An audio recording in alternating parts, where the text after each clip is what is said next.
Today, I have discovered a video called The Entire History of Formula One, I guess, by Roman Hill, which is a very clearly a play on the entire history of the world, I guess, video by Bill Wurtz, which was a very popular and very good video. And I saw this video a couple of weeks ago, and I watched like 2 seconds of it, and I saw that it was good, and that there were some things that I wanted to talk about. But I literally stopped there because I was like, right, this is something I want to react to on a video. So the entire rest of the video I have absolutely no idea about, and I'm going to react to that. God, hiccups. With you today. It's 1894, and the first ever motor race has just been held from the French capital of Paris to one of its neighbouring cities, Rouen. Let's set up a championship, said absolutely no one, who raced for another 56 years before finally setting up Formula One. You see, that was the little clip there that made me think, ooh, I have some things to contribute to this. So the implication, of course, with the start of this video is that racing was invented, and then it took them like 50-something years to set up any championships at all. That's not technically true. So, okay, there wasn't a world championship per se, although there were championships. One of the first was the AAA or AAA championship that was set up in America, which went on to become IndyCar and things like that. And in Europe, the predecessor to Formula One was the European Championship, which ran for a few seasons in the 1930s. And basically the only thing that made it different to the first few years of Formula One was that it didn't have the Indy 500, which, I mean, the Indy 500 was never really part of the F1 championship in any way. It was just a technicality that allowed Formula One to be a world championship back in those days. So, by some people's definitions, Formula One kind of started in the 1930s. But yeah, another implication that this video seems to have is that Formula One was the championship. Actually, this is a very easy mistake to make, but Formula One and the championship are two separate things. So Formula One came first, the set of regulations that came along in 1946, and then the World Championship was set up in 1950. So the start of the video it's real enough, like I guess it's a simplified version of events, and it does make sense, but I am going to be as pedantic as I like to be today, so there you go. A championship like no other, with fierce competition amongst the world's elite drivers and constructors. Of course, they had to slip in the chain there somewhere. If anyone doesn't know, this music in the background here is the bridge from The Chain by Fleetwood Mac, and it was used as the BBC Formula One intro from 1979 all the way up to about 2015. This isn't what it looked like though, because unlike today, the sport first started with small privately owned teams who produced cars with little regard for aerodynamics or human safety. Well, okay, so aerodynamics was something they considered.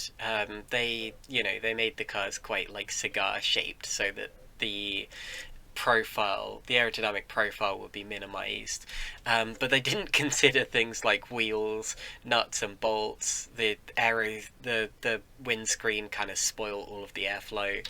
I mean, they kind of did consider aerodynamics, but they weren't very good at it.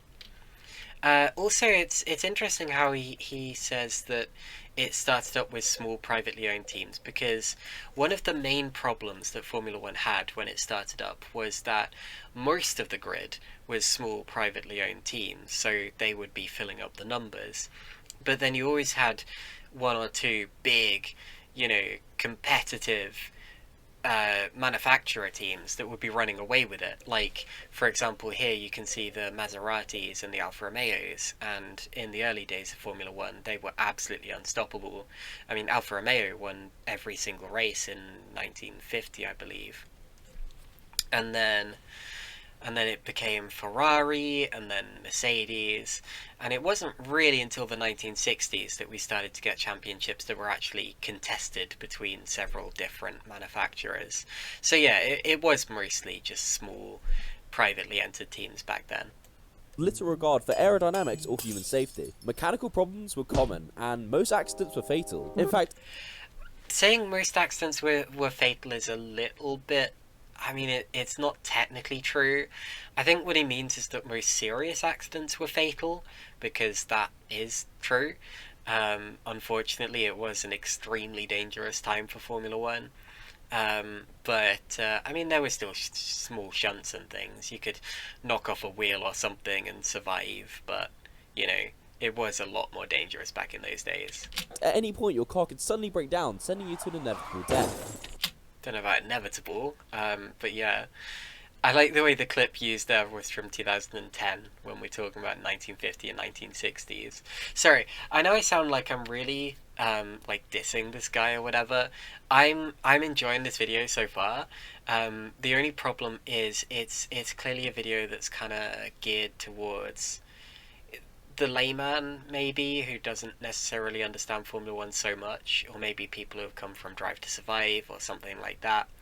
That's okay, we need videos like that, but I am going to find it quite fun talking about the other stuff to consider. Surely no one's going to want to join this.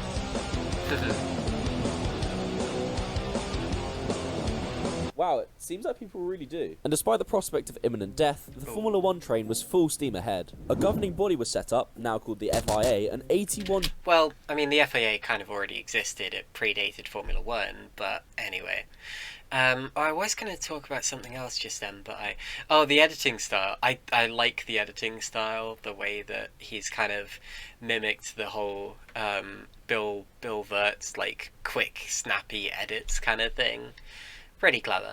Drivers decided to race in 1950, including this man, the first ever world champion Nino Farina, an Italian driver driving for an Italian team. But it's not Ferrari. Although it may seem crazy today, Alfa Romeo dominated the first era of Formula One alongside Ferrari. They drove pre-war car designs with an engine in front of the driver and ran on a budget so small it would give Christian Horner an aneurysm. This Formula One thing... Well, I mean... what was I going to talk about just then? The Alfa Romeo thing. Yeah, the Alfa Romeo team today is not what it used to be, but it's simply because there are so many other big manufacturer teams now, and, you know, budgets are managed very differently nowadays, and all of that. They mentioned how Alfa dominated the early years of F1 alongside Ferrari. That's not technically true. I mean, Alfa were in a league of their own in the first couple of seasons. Like, Ferrari really didn't become a threat until maybe the end of 1951. And then 1952, Alfa Romeo weren't a threat. Ferrari were running away with it. So they never really fought for wins between themselves, but I guess it is technically true to say they dominated the first couple of years of F1 together. Thing is getting kind of boring, said the FIA, who introduced new regulations in 1954, which hurt the leading constructors.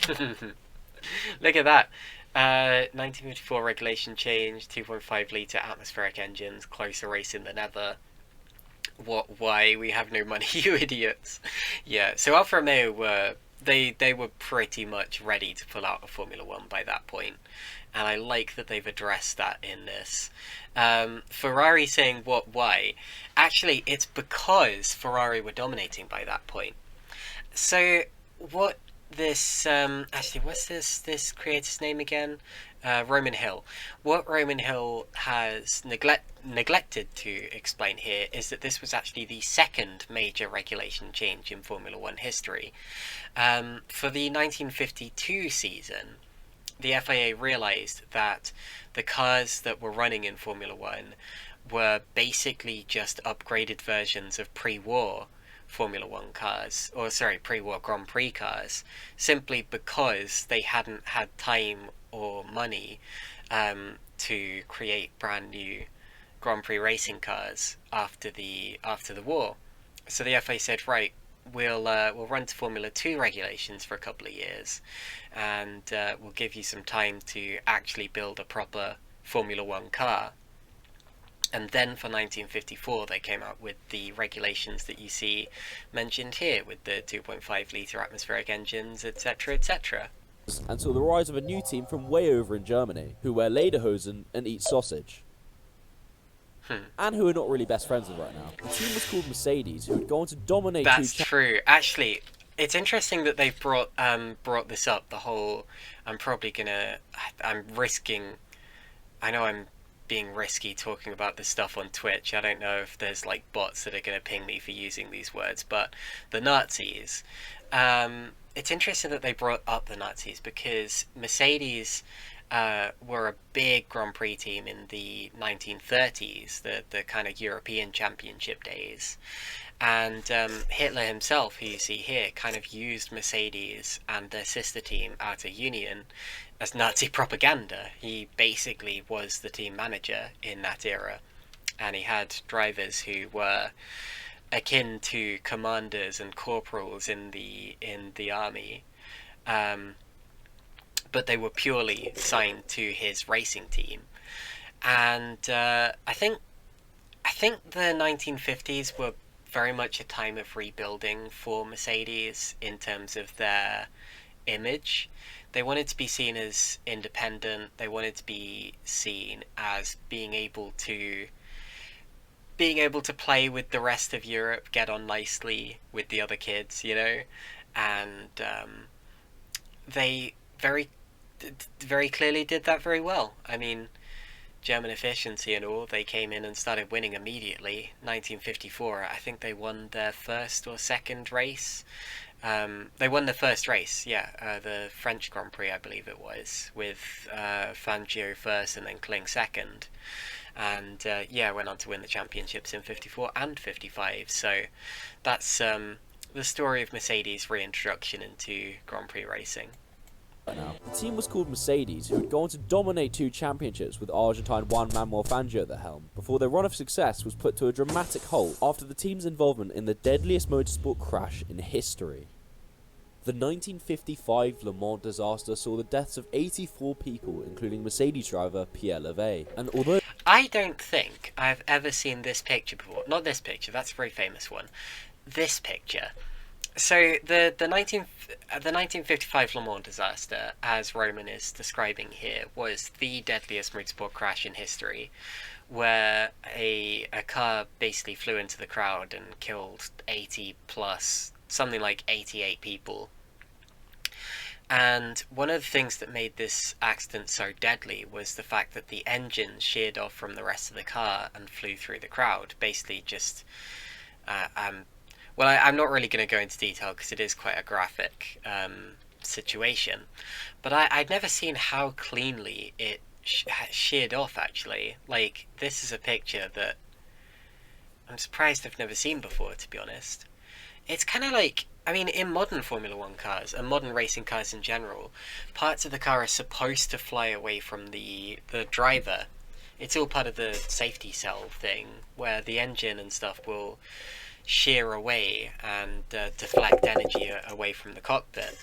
That had not been invented yet by the 1950s, so I guess it was just a coincidence with the way the car was designed. But yeah, this is a really clear picture. Shows you a lot of things. Also shows you how flammable the magnesium titanium body was. This was a bad. Oh, and look, like, as flammable as it is, it's landed on top of a wooden barrier. You couldn't really get much worse than that. And yeah, unfortunately, something like 80 to 90 people were killed in this accident. Pierre Levay. And although no one was to blame for the crash, Mercedes withdrew from motorsport entirely for 34 years. Moving on, are you tired of your engine being in front of your car? Do you want a new design that gains you performance and championships? Yes! Well, try the new mid-engine design coming to a Wow! car near you.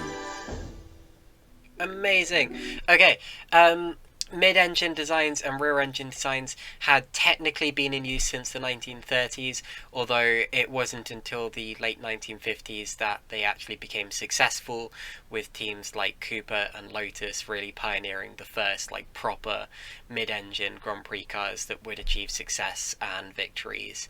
And I think Roman's going to explain this, but I'm going to get this in first to seem like a nerd. The very first rear-engined Formula One car to win a race was the Lotus 18. It was a privately entered car from the Rob Walker team, driven by Sterling Moss at the 1958 Argentine Grand Prix. And then the first rear-engine car to win the championship was the Cooper Climax T51, driven by Jack Brabham. And that was in 1959 and 1960 that car won the championship. And the last front-engine car used in Formula One was a four-wheel drive Ferguson raced at Aintree in 1961. Boom, nerdy facts. It's the late 1950s, and after the fall of Mercedes, Ferrari and Alfa Romeo, Formula One is wide open for the taking. Oi, bruv! What's that? It's the UK, who love one thing more than tea and biscuits, and that's world domination. But this time, Well, in the yeah. motor racing world, through the development of mid-engine cars, which went on to wreck the pre-war designs used by Italian teams, leading to 5 new British world champions. Elsewhere, F1 has begun expanding overseas, with 4 new races in Canada, the USA, Mexico, and South Africa. These two have just set up their own private teams called McLaren. Yes, McLaren and Williams. I like the way he brought up the expansion of the World Championship too. But yeah, as I was saying, I like the fact he mentioned Formula One expanding to America, Canada, South Africa, all of that, because in the early to mid 1950s, it really wasn't a World Championship at all. The only reason it could be called a World Championship was because they technically included the Indy 500 as part of their scoring system, even though it really didn't matter in the grand scheme of things, and no Formula One drivers did the Indy 500 on a regular basis. It was a really cheaty system, to be honest, and it's a headache for statisticians. I think it is statisticians, isn't it? Something like that. You know what I mean. And then the first actual overseas Grand Prix happened in 1958, where they added they had a Moroccan Grand Prix, so Africa, and they also had so the first American Grand Prix came in 1959 at Sebring, and it was only really then, in my opinion, that it became a true World Championship. But yeah, like 59 onwards, they really started to expand, and nowadays we're still reaching new parts of the world. Mexico, and South Africa. These two have just set up their own private teams called McLaren and Williams, and Formula One constructors need more financial support than ever before. Here comes the money. Here we go. Money talks. Actually, this is completely unrelated. I'm still talking about this like overseas thing.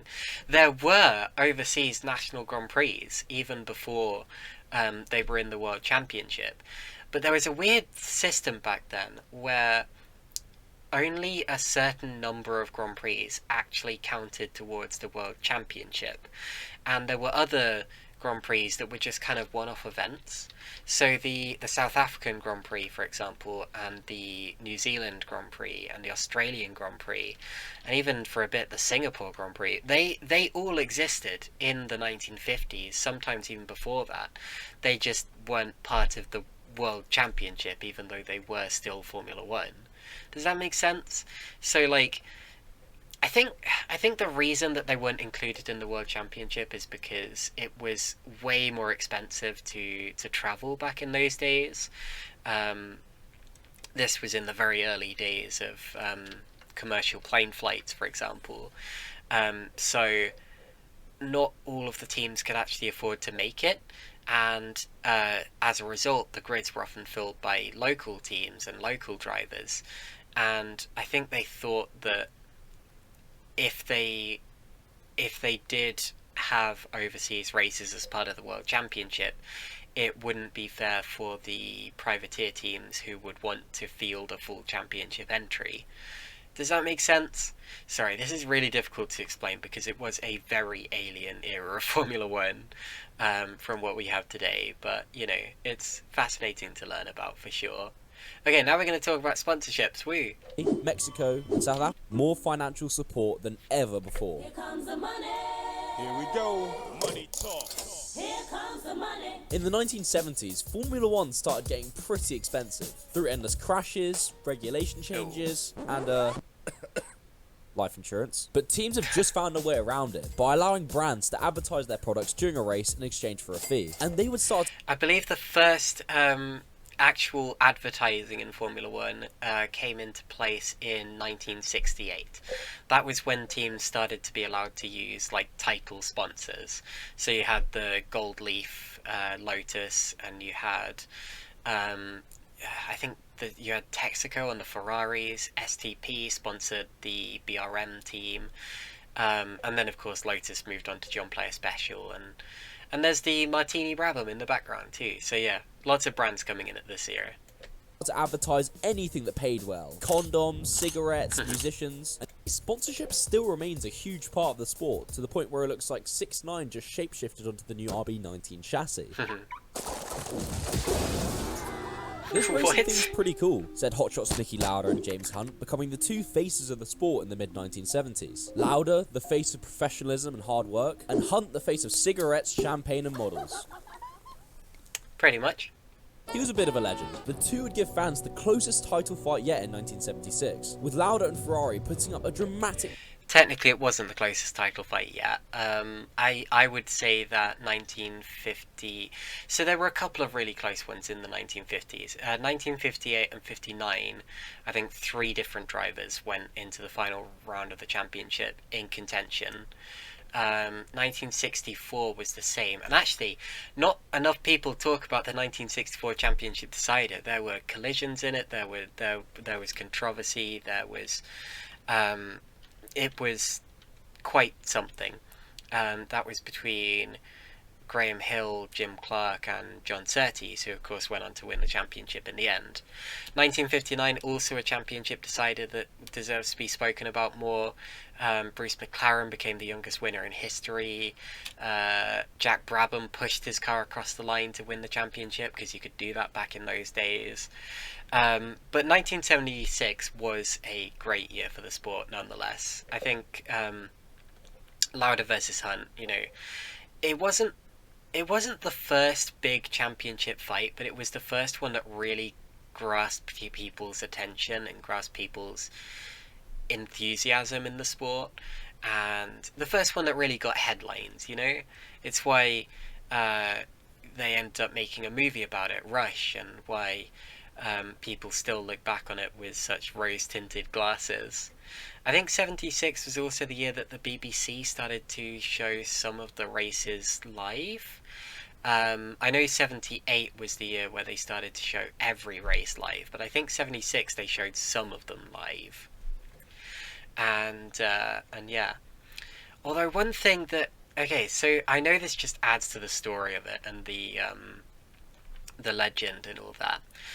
The 76 championship really shouldn't have been as close as it was. I think without Lauda's accident, he'd have wrapped it up, you know, 2 or 3 rounds from the end of the season.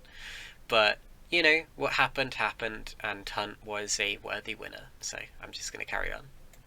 Title defense against Hunt and McLaren. Despite Lauda almost dying in a crash at the Nürburgring, the championship went down to the last race at the Japanese Grand Prix, with Hunt clinching his first and only title in the dying laps of the race. That's a clip from Rush. It's the late 1970s now, and being a constructor sucks for a lot of reasons. Formula One is racing in over 5 different continents, which is barely feasible for private teams. Each track controls the advertising and prize money of their individual Grand Prix, and the sport's governing body, the FISA, dictate all the rules, regulations and commercial rights. I know what to do, said Bernie Ecclestone, forming the Formula One Constructors Association, which levelled the playing field going into... So we're about to talk about the FISA-FOCA war, the battle between two different organising bodies over who would actually control Formula One. Now this era is very complicated and very confusing, and I have to admit, not even I fully understand what went on in the FISA-FOCA war, because I just like to talk about cars going around the track. I'm not big into like politics and stuff. But let's see how good of a job Roman does at describing this. The ground effect era, which was an era of huge change in Formula One. New technology has been introduced with the use of side pods. A Brazilian called Nelson Piquet is winning championships in both motor racing and Muay Thai kickboxing. And there are a couple of rookies in town who can only be described with one word. Greatness. Yeah. Senna and Prost.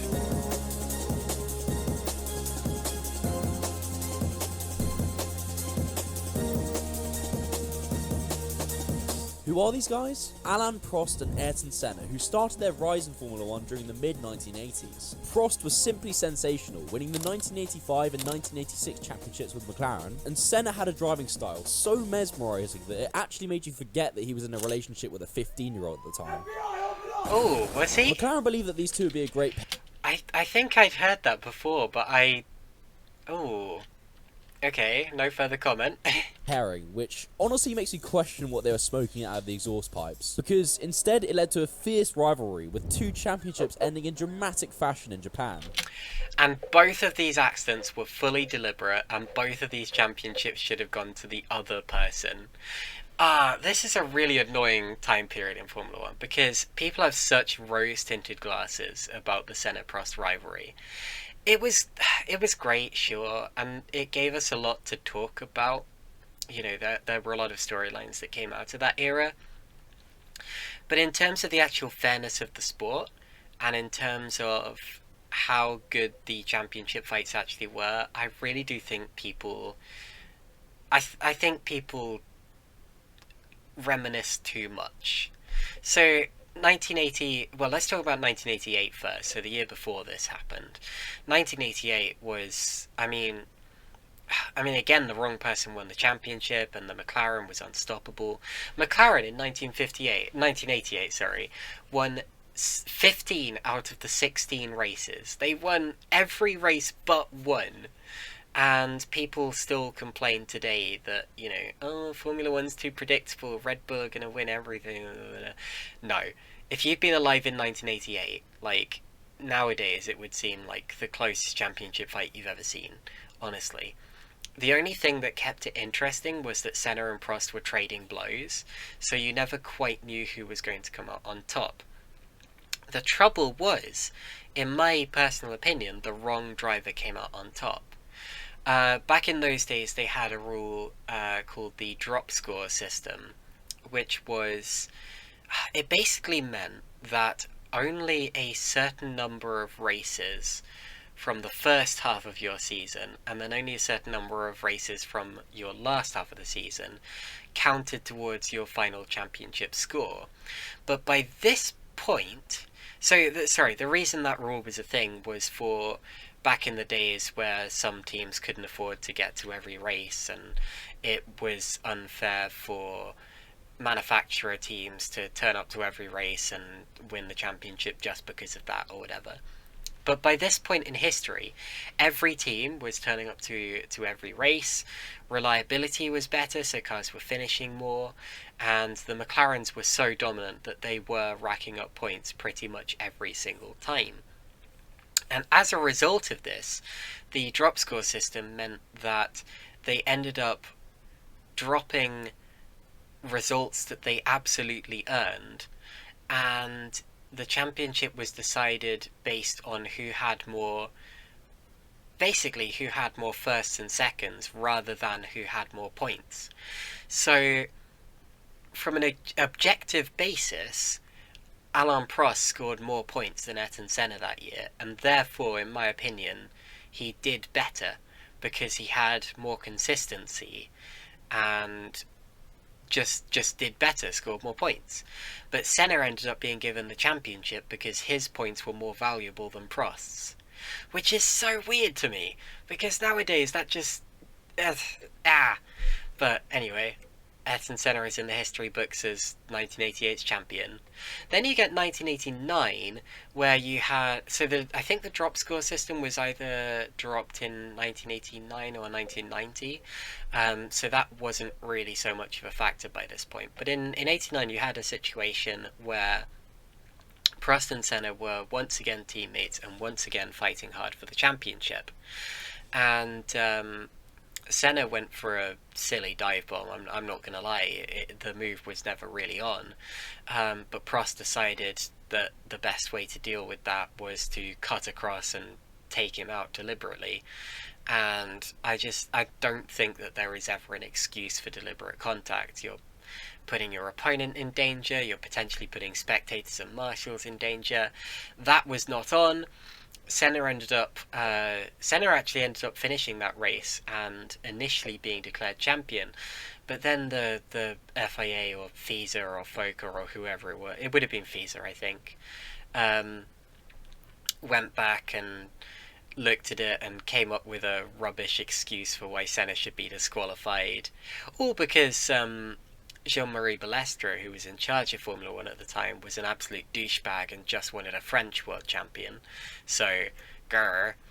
And then 1990, Senna decided to repay the favour by crashing into the back of Prost at about 140 miles per hour. Ridiculous accident. Very high speed. Could genuinely have been extremely dangerous. And, he admitted further down the line that he'd done it deliberately, but ended up getting away with it somehow and being champion that year. So there you have 3 years in a row where, in my personal opinion, the wrong driver won the championship, and people got away with things that they really shouldn't have got away with. I am still a fan of this era of Formula 1, and I understand why people like to talk about it. But I do think that it's romanticised, and I think that there's a fair amount of rose-tinted glasses going on. So, there's my opinion on the late 80s. I mean, seriously, what did they expect to happen? It's 1992, and Williams have just developed a technology called active suspension. Look at the active suspension why don't we use it working. to dominate the grid for 2 years? Said Williams using it to dominate the grid for 2 years, which saw Yes. Nigel Mansell and Alain Prost win back-to-back championships with the team. Heading into the 1994 season, Formula 1 was set for one of its most exciting years yet. Ayrton Senna moved to Williams, replacing the retiring Prost. Newcomer Michael Schumacher was given a competitive car at Benetton, We and all know what Ferrari had happens hopes of a next. rebound year, with Gerhard Berger and Jean Alesi at the wheel. Oh boy! What an exciting year this will be. Yeah. We all know about this weekend.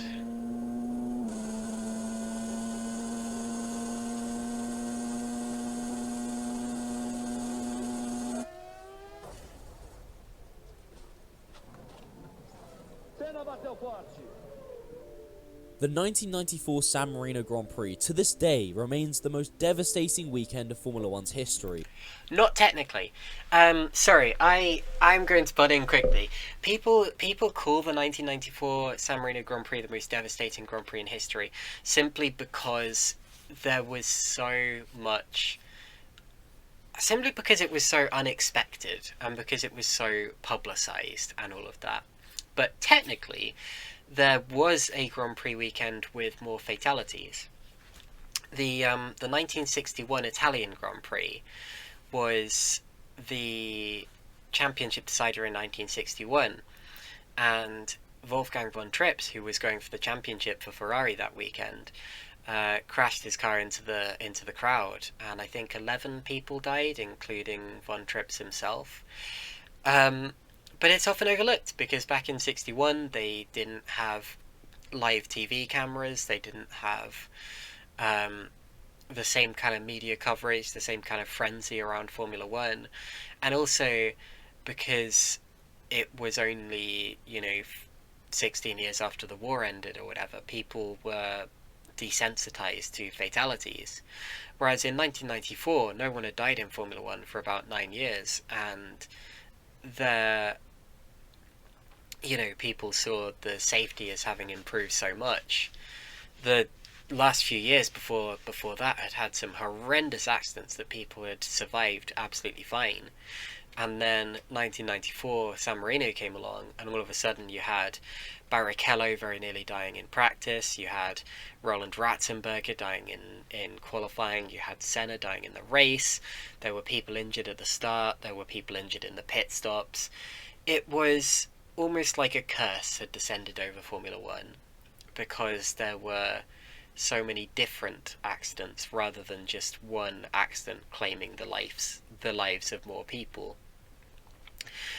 Some honourable mentions, actually. People always look at the 94 San Marino Grand Prix as, the thing that shook Formula One in 94, but I think what a lot of people forget is that there had actually been a lot of other serious accidents around that era, and there was just this sense of Formula One being cursed that was building and building. JJ Leto had a broken neck after an accident in testing. Pedro Lamy had flipped over the barriers in testing at Silverstone. Carl Venliger, slightly after San Marino, Carl Venliger had a severe head injury at Monaco, and then Morbidelli, I think it was, broke his legs at Catalunya, and then the next year Mika Hakkinen almost died at Adelaide. So it wasn't just San Marino, but I can understand why this one really stuck in people's memories. With 2 fatalities in 2 days. A crash at Villeneuve during qualifying saw the death of Roland Ratzenberger, and on lap 7 of the race, 3-time world champion Ayrton Senna experienced a steering column failure at a speed of 192 miles an hour, which saw the Brazilian have a fatal crash at the Tamburello corner. This would prove to be a serious wake-up call to the FIA, who believed that F1 cars were inherently safe despite the dramatic speed increase over the previous 8 years. And after the crash, many of the Williams personnel were investigated due to the belief that it was a mechanical failure that caused the crash. Williams tried to cover it up. I mean, it's pretty much consensus now that it was a mechanical failure that caused the accident, and Williams tried to cover it up. They stole the black box from the car, they ignored Parc Fermé procedures, and they ended up going to court for it and being... I think they were all acquitted, but it was a very strange, very dark period for Formula One, and Williams did not do anything to help it, unfortunately. I guess revisiting my earlier point, I think one reason people remember this one and not Monza 61 as well is because Senna was a world champion, and Von Trips, while he maybe should have been a world champion, never quite achieved that, so never quite went down in the record books in the same way.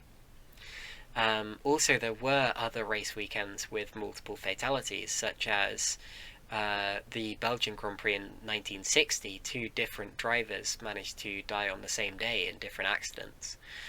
But people don't remember that either, for the same reasons that I was talking about earlier. So, just thought I'd bring up those other tragic weekends to keep them in the memory. Let's get back to the racing now, because Yes. 1994, despite being over... Sorry if I, bummed anyone out with all of that stuff. It's the thing with safety in Formula One is that it's an important part of our history, and fatalities have happened, and they're worth learning about and learning from. And they help us to appreciate how safe Formula One is today. It's never going to be 100% safe. There are always going to be accidents. But the fact that we have only had one fatality in my lifetime is something to behold, honestly, considering the accidents that we had in the 90s and before. Shadowed by the deaths of Ratzenberger and Senna, still had one of the closest title fights ever between Michael Schumacher and Damon Hill. Another championship fight that shouldn't necessarily have been that close, actually. Schumacher ended up getting banned for 2 races for various reasons, and Damon Hill was nowhere near as competitive, but managed to build up some points on that occasion and bring the championship fight down to the wire. Let's see if Roman talks about what happens next. Two drivers were split by nothing the whole season and arrived at the final race in Australia just 1 point apart. And this race would see the third controversial ending to a championship in just 5 years, when the two made contact in a crash that was potentially caused by Schumacher, knowing full well it would lead to his first world title. Potentially, it was deliberately caused by Schumacher, and saying that these championships were controversial is an understatement. I think if they happened today, there would be genuine riots. Like, can you imagine? But yeah, it has happened sometimes in Formula One history. I think that this was maybe the most blatant example of it. The thing that always surprises me about this occasion is that Schumacher got away with it. Because a few years later, I mean, we're going to talk about this in a bit, but a few years later he didn't get away with it. And I really think that the FIA should have started putting their foot down sooner on championship deciding accidents, and I should hope that if something like this was to happen today, they would see through Schumacher's rubbish, you know? Let's see. Despite all the controversy around it, no action was taken against Schumacher, and he would never try any antics like this ever again. Yeah, right. Until 3 years later, when he did the same thing to Jacques Villeneuve, got disqualified from the 1997 championship, and was publicly ridiculed by the mainstream media. And there you go, yeah, so 1997 he caused an accident deliberately trying to win a championship, and it backfired, and he got disqualified from the entire championship. That is how to deal with deliberate contact. I think if a driver deliberately crashes into another driver, or just deliberately crashes in general, at any round, under any circumstances, they should automatically be disqualified from that year's World Championship. No excuses. It's dangerous, it's silly, it's race fixing. Just disqualify the driver, you know? The right person won in 1997. I wish I could say the same about 1994.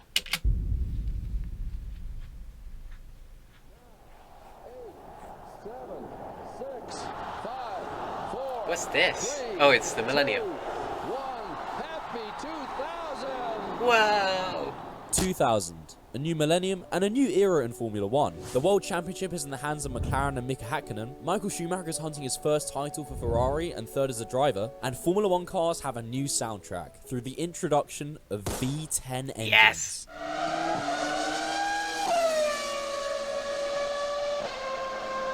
At this point, no driver I'm had just like that meme there.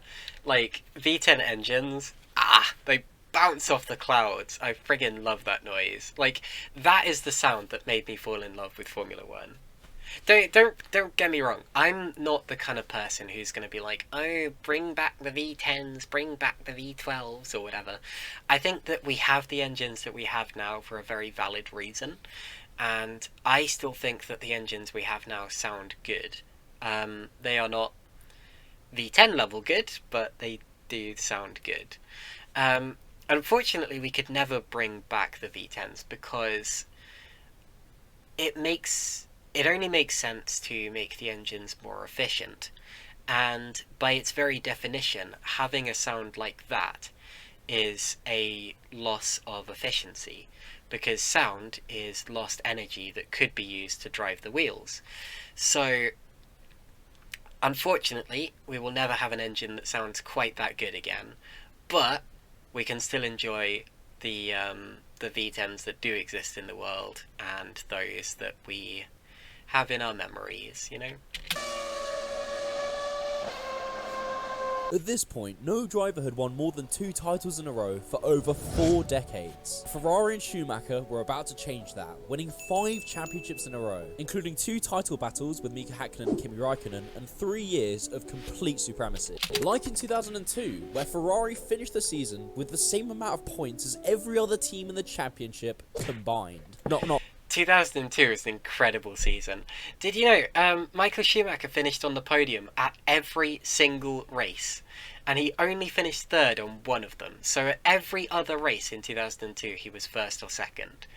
Absolutely crazy, and I am glad I didn't have to sit through that season, to be honest, because, you know, races from 2002 are fun to watch, like, you know, sometimes, but if it had been every weekend just sitting there being like, I wonder who's gonna win today, oh, Schumacher again, what a surprise, like, I can imagine it would probably have got a little bit annoying. Who's there? It's an energy drink company who have just bought out Jaguar and joined the Formula 1 grid. Red Bull. Elsewhere, Renault have a superstar in their hands, Fernando Alonso, a 22-year-old Spaniard who pulls off moves which defy the laws of physics and is ready to end Ferrari's run of 5 consecutive titles by becoming the youngest ever double world champion. I want to be great again, said McLaren, who went into the 2007 season with an all-new driver lineup and a brand new plan that would bring them championship success. The plan involved signing the defending champion Alonso and an inexperienced rookie to ensure no competition in the team. It's Lewis. What's the worst that could happen?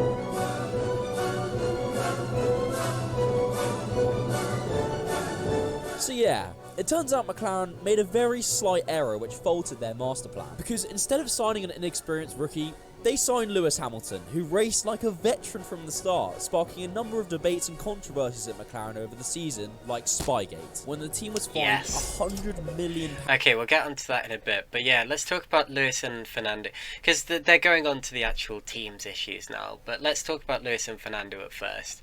They did not get on at McLaren. And it was 100% on Fernando, I've got to say. I'm not just saying that because I'm British, I'm not biased towards Lewis. I actually didn't really like Lewis much in this era. But Fernando was acting like a complete douchebag. I mean, he was just annoyed that he had come to McLaren as a double world champion and he was being shown up by his rookie teammate. That is the only reason that Lewis and Fernando did not get on in 2007. It's because Fernando saw Lewis was quicker than him sometimes, and he went, wah. He claimed that McLaren were giving Lewis better machinery. They weren't. It was, yeah, no. This here was probably the worst example of it. This is in qualifying at the Hungarian Grand Prix. As you can see, they're in Q3. They're coming right towards the end of the session. Fernando was given the signal to go for his last qualifying lap, and he just didn't. He just kind of sat there in the pit lane. So Lewis was there behind him, waiting for his pit stop, waiting to get new tyres, and he couldn't stop because Fernando was there just waiting. Fernando ended up going out basically at the last minute and setting his final qualifying lap, and Lewis didn't get to go out again. It was an absolute shambles. Right, let's get on to Spygate now. By Hamilton, who raced like a veteran from the start, sparking a number of debates and controversies at McLaren over the season, like Spygate. I would like to point out quickly, I think Fernando is a better person now than he was then. I think he's much less hot-headed now. But yeah, in 2007, he was not acting like an adult. When the team was fined £100 million for being in possession of confidential Ferrari documents. Ironically, it was Ferrari who went on to win that season with Kimi Raikkonen, although Hamilton would eventually win out the next year with an overtake at... Okay, well, we'll talk about 2007 first. I think he glossed over Spygate quite quickly, actually, depending on... compared to how big it was for Formula 1. Spygate probably affects Formula 1 now in ways that we can't really see because it's all behind the scenes. But yeah, basically what happened was that McLaren was found to have spied on on Ferrari with the help of a Ferrari mechanic, Nigel Stepney, who basically betrayed them and started selling Ferrari secrets to McLaren. And the $100 million fine that you just heard about was the largest fine in sporting history. I believe it still is. And that shows you just how serious this offence actually was. And McLaren were disqualified from the Constructors' Championship in 2007, which they would otherwise have won, meaning that Ferrari ended up winning it. It's the only time that a championship winner has been disqualified from the championship that they won. 2009, a year which shaped the landscape of Formula 1 with a new regulation change by the FIA. used the regulations to produce a dominant car. And that's exactly what Brawn did to perfection, which allowed them to bring title success to Jenson Button before the three teams with bigger budgets could catch up for the next season. It's a bird, it's a plane, no, it's Sebastian Vettel, who Red Bull gave wings in the early 2010s, which allowed the German to win 4 consecutive world titles. 2009 and 2010 were an interesting era in Formula One because you very rarely get 2 years in a row with major technical revelations. Normally you get one season where there's like a major overhaul in the rules, and then you get a few periods of stability. For example, 2010 through to 2013, the cars were basically the same but like upgrading themselves every time. But 2009 and 2010, you had major technical changes on both years. So here you see the difference between the 2008 Ferrari and the 2009 Ferrari. You can see how they simplified the aerodynamics. They had the rear wing kind of go shorter and taller, and they made the they brought back slick tires as well.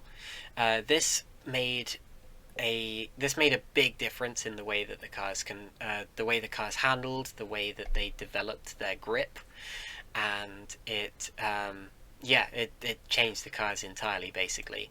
And that's why Brawn was able to take advantage of this regulation change, because they realized that the biggest producer of downforce was now going to be the diffuser, which is this tray that you see at the back of the car. So they started work on their diffuser in a way that the other teams didn't, and they made it basically so that it was like the controlling factor of their car's grip. Sorry, that's a really bad way of explaining it. They had what's called a double diffuser, where basically the rules said that the diffuser had to be so wide and so big, but it didn't say that you couldn't have 2 of them, and that's what Brawn did. That's a much better way of explaining it, I think. But then for 2010, they made a big change as well, because they banned refueling. So all of a sudden, the cars were significantly longer and heavier, because they had to have a bigger fuel tank behind the gearbox here, which was big enough to carry enough fuel for the whole race. And that made a big difference too, because it completely changed the weight distribution of the cars.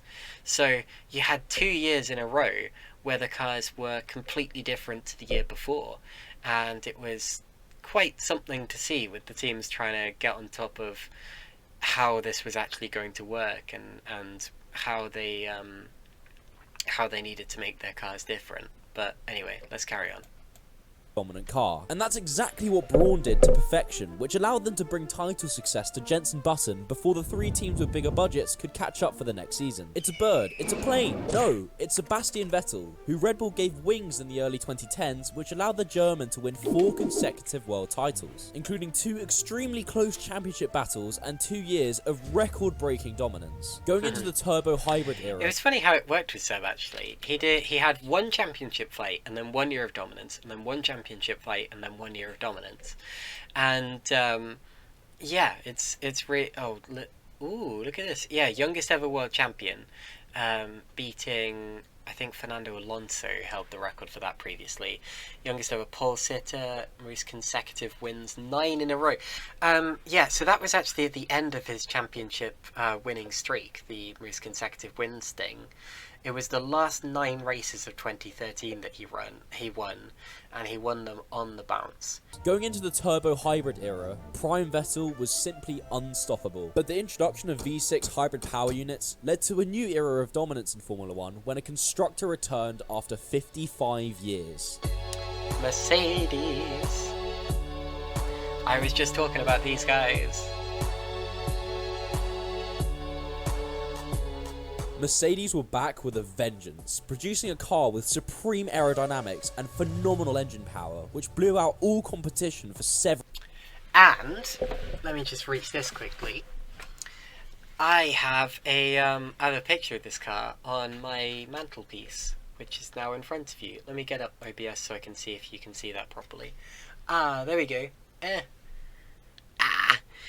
This was drawn by one of my school friends in secondary school, and it was completely out of the blue, and it was one of the nicest things that anyone has ever done for me. and I've kept it safe ever since, and I always will. Let me just put it back up there. And you know the sad thing? I am not in contact with the person who drew that anymore, and I really wish that I was. But I completely forgot to ask for like her social medias or her phone number or anything like that when I left secondary school. So I just don't have any way of contacting her now. And I've tried to find her online, and I just can't. So, I mean, in the rare chance you see this, please do reach out to me. You know who you are. I would love to be friends with you again. But yeah, it's been a while. Damn. Several years. Although this meant that a conflict started Whoa. between their drivers, Lewis Hamilton and Nico Rosberg, in a rivalry coined the Silver War, which saw the two trade championships and dominate the grid for 3 years before Rosberg's retirement in 2016. What happens next? Lewis Hamilton goes on to win 4 more titles, and the team dominate the competition until the final year of the turbo hybrid era. Max Verstappen and Lewis Hamilton underwent one of the closest and most grueling championship battles in history. They were split by almost nothing the entire season. Some And days they kept Verstappen was crashing. ahead, some days Hamilton was ahead, some days they were side by side, and on one occasion, they were on top of each other. It was kind of hot. The championship went down to the wire. That was rude. So, the thing I didn't like about the 2021 fight was just how heated it got. Because I mean, I don't mind a heated world championship sometimes. I think that passion is a big part of the sport. The trouble was, these battles would not last more than just 1 or 2 corners, because all of a sudden, one or the other of them would one of them would drive the other one off the track, and that would happen every single time. They'd get side by side, you'd go, oh, they're going to fight, and then one of them would drive the other one off the track, or they would crash. And it just kind of sucked. I wanted to see a sustained fight that lasted more than just 1 corner or 2 corners. And honestly, as much as I know you want to hear that it was all Verstappen or whatever, Aqua, I think it was both of them. I think that both of them... Yeah, I knew you were about to say that. Verstappen's fault every time, almost. You say almost, but... You see, when they actually collided, it was usually Verstappen's fault, because... Wait, no. I take that back, coming to think of it. Never mind. Moving on. I think when they were running each other out of road, it was usually because Lewis saw Max doing it. He saw it coming, and he gave him space but complained about it. When it was the other way around, Max didn't give Lewis space and they collided. Which admittedly was usually Lewis's fault, because he was usually in a position where he shouldn't have been. But it was Max's choice as to whether they crashed or not. Does that make sense? It was a really weird dynamic and a really weird championship, and I'm kind of glad that we're leaving it in the past now, and I hope it finally dies down soon, but we are like 1.5 years later and people are still arguing about who won, so, you know. With several crashes and controversies leading up to the 2021 Abu Dhabi Grand Prix, where Max Verstappen converted pole into race victory to win his first world title, in a race that was straightforward, not controversial in the slightest, and didn't cause the complete irreparable destruction of Formula 1 social media. On a completely unrelated note, there was a change in F1's race directors going into the next season. We saw new regulations and another record be broken after Max Verstappen won 15 races in a single season to take his 2nd title. And that pretty much brings us up to today. Have I covered every single driver and big event in Formula 1's history? No. No, of course not. I mean, Formula 1 has such a vast history that there are so many other stories to talk about, and we will never be able to cover all of it. But yeah, this one particular season that we just discussed, 2021, I think has probably been the most influential season in Formula 1 history, from a cultural, technical, sporting point of view. And I'm not gonna lie, it's another example of championships where the wrong person won. I'm just gonna say that. Anyway, Let's just close out this video now. We've got like 5 seconds left. Let's see how he rounds it up. Oh, but I tried. Shout out to Bill Wurtz, Yeah. and Very nice. So that was the entire history of Formula One, I guess, by Roman Hill. And I think that was a pretty good video. I like the editing style. It's very clearly a, very clearly a reference to Bill Wurtz's famous editing style. And I think, yeah, but it's always effective. It always works. I quite like that. Sure, some of it was simplified, some of it was not technically true, but it was true enough and accurate enough that I can let off a few minor inaccuracies and say, yeah, you did a good job with this video. First video, don't really know what I'm doing. Well, for a first video, that was amazing, not gonna lie.